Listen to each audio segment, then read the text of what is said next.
Well, a chapter and a half is all it seems to really take for Kugisaki to be more relevant and useful to around 80% of the or 80% of the other female leads in Shonen Jump manga. A lot of them don't. They don't even have an overall presence. They're able to come up with this last chapter. So, in chapter 60, they left off where Esso and Kechizu, however you pronounce his name, they got their blood on Yuji and Kugisaki, and they're using their own techniques to pretty much use their blood to slowly rot them and to pretty much kill them by poison. And it wasn't a good idea for them. For Yuji, it was, well, still seemingly effective. They reveal because of the fact that Sukuna is pretty much like the king of lethal poisons, deadly poisons, that he has a natural resistance to all these, to the extent that it's believed he's even immune to toxins. So that's something like pretty impressive for him, but it's not surprising just because of that fact. Like he's gonna have to develop something special over that, and it's not like he just gains like, oh, I'm immune to spiritual energy. He's immune to poisons, which again is still relatively all right for somebody of that the host of Sukuna, pretty much the king of curses. And with Kugisaki, who's entirely like, she's entirely based around like voodoo, and you just covered her in your blood. So, and then what's even worse is the brothers are all linked because they can use each other's blood for their techniques, which is really good teamwork kind of ability, but clearly has its own weaknesses. And all she had to do, like in the very last chapter, she shoved a nail right into her arm, and that obviously caused pain for the two brothers. And here she just like, throughout this chapter, just like stab, stab, stab, just like cause them agony, just knowing it's like either she's gonna die trying or they're gonna undo the technique because of how agonizing it is for them. And again, that was just super badass for her. And for Yuji, because of the fact that the poison wasn't doing its normal effect of like decomposition, rotting away, it was just causing him pain.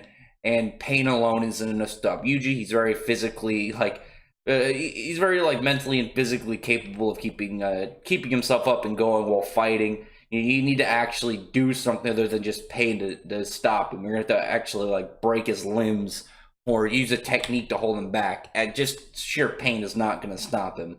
But Esso was just ready to keep it up. He was going to keep on this game of endurance, see who lasts longer, of using his poison and the decomposition, or whether or not his technique holds over Kugisaki's. But once he sees his brother kind of like just not able to take it anymore, he can't use his Wing King while he's in this form either, or using this technique either.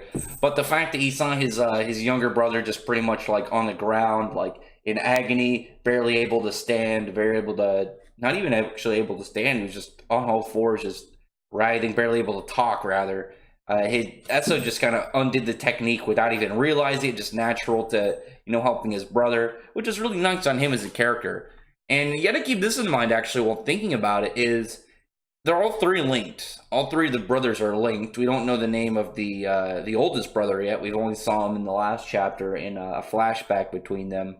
But he should be able to feel the pain as well, because they're all linked with their blood and their abilities. So because these two are obviously linked and feeling pain from Kugisaki's attack, the third brother, who I feel like we can safely assume as the oldest brother, the one that we only saw like a little bit of him, he's going to be the most powerful, and he's going to be alerted now because of that. He's going to want to show up and do something in order to save his brothers, which is really cool. I like that aspect, that even though these guys are villains, they have some form of like humanity between them, of how much they care about the other two brothers. But then some of the craziness started to happen. And with Yuji, it makes sense. We know that that's pretty much like Yuji's main character power. There's always something special about the main character, at least in terms of their abilities. They gotta have something, because they're the main character. They have to have something fun to their power, something that makes them stand out in comparison to others. maybe not the best, but it gives them something really to just to give them that spot. And with Yuji, seemingly, it's well, the poison immunity is just kind of like a added effect, but the ability to use like the Black Flash at will is definitely like a simplistic yet very effective like power for a main character, just because it's rare in their world, and the fact that you're pretty much using it with an attack that warps space, so it's gonna do damage. Like it's gonna be painful, especially when you add in like Yuji's like, I don't think he's been able to combine it yet with his Divergent Fist. It looks like it, but he hasn't said the name. It just seems like, energy attack punch. Divergent Fist, like, what it did, like soul damage. I think, I had to go back and look. Seemingly it's the same. Let's just assume it's the same. It's doing a lot of damage. But when it's Kugisaki, because of how like focused she is fighting the younger brother, and once the technique came off of her, the alleviation from that pain just sharpened her senses even more, and she was able to reach that 1 in a million black spark. And so they just had that sick dual use Black Flash attack, taking out both, well, not killing them, but definitely horribly damaging the two brothers. And like Esso's like missing his arm, Kechizu's just like got a huge like hole in his head, one of his faces, and they're gonna have to regenerate. And when he's like getting all pumped up, we're trying to eat Kugisaki, and Kugisaki's just like using her technique, because she's got the nail in him, and she just uses the hairpin at that point as her technique. Uses the cursed energy, the spiritual energy within it, and just blows another big chunk off of the younger brother, off Kechizu. And one thing, so there's one other thing I'm wondering about this, is because their bodies are obviously flesh and able to be damaged, but clearly the painted womb, the cursed painted womb, the little fetuses that they're actually of, those seemingly can't be just destroyed. Like obviously the special grades, like they have to keep them secured. That's what the whole point of their the vault was, where they kept all these special grade items. And I'm wondering if they destroy the bodies of these guys, if they could still come back if somebody got the painted womb and put it into another person.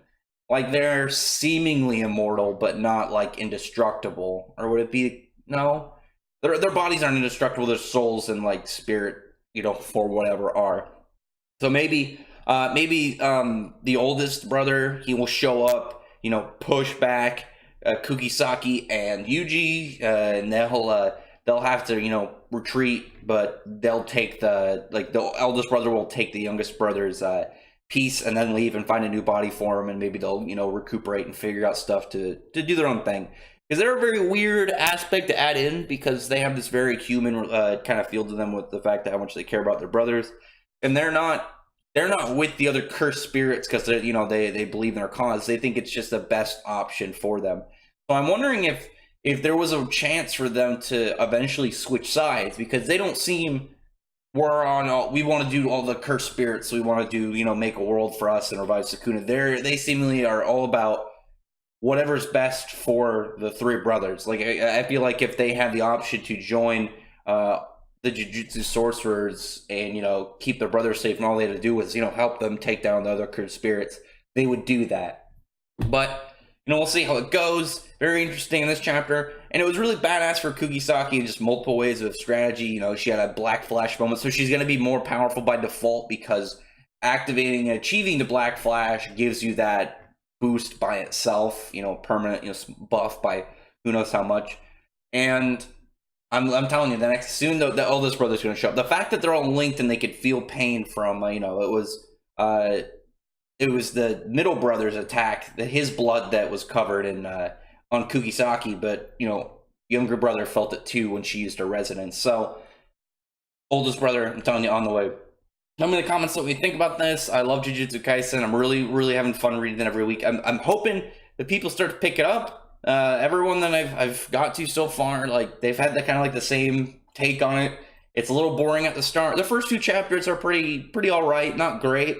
But then it really starts to pick up around like when Satoru shows up and starts going crazy, and then like Mahito makes his debut and whatnot. So Also, I really like the explanation on how Kugisaki's powers worked. I really like the combative narrative of the series, the nice explanation of people's powers, the simplistic yet cool way they use them too. But again, tell me in the comment section below what you think about this, what you thought about this whole thing, and I really appreciate if you thumbs up the video, friend the like button and the subscribe button, and check out my other videos. Brother, and I appreciate everyone who's already subscribed, and I thank y'all for listening. Bye.